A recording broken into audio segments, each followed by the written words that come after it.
Tender basement ಸರಿ ಇರಲಿಲ್ಲ, ಆಮೇಲೆ ಅಮೌಂಟ್ ಫಂಡ್ ಸರಿ ಆಗ್ತಾ ಇಲ್ಲ ಅಂತ ಹೇಳ್ಬಿಟ್ಟು ಕಂಪ್ನಿನ ಬಂದ್ ಮಾಡಿದ್ರು. ಅವರಿಗೆಲ್ಲ ಲೇಬರಿಗೆ 1 ತಿಂಗಳ ಅವಕಾಶ ಕೊಟ್ಟಿದ್ದಾರೆ, ಬೇರೆ ಕಡೆ ಹೋಗಿ ಹುಡ್ಕೊಂಡು ಜಾಬ್ ಹುಡ್ಕೊಳ್ಳಿ ಅಂತೇಳಿ.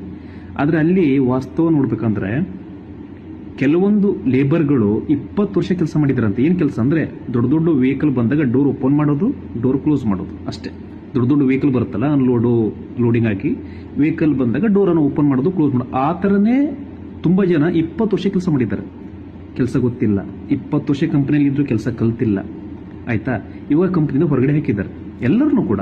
ಆಯ್ತಾ, ಅದಕ್ಕೆ ನಾನು ಹೇಳುವಂತ ಇದ್ರ ಮೆಸೇಜ್ ಏನಂತಂದ್ರೆ, ನೀವು ಯಾವುದೇ ಕಂಪನಿಯಲ್ಲಿ ಇದ್ರು ಎಲ್ಲೇ ಇದ್ರು ಕೆಲಸ ಕಲೀರಿ.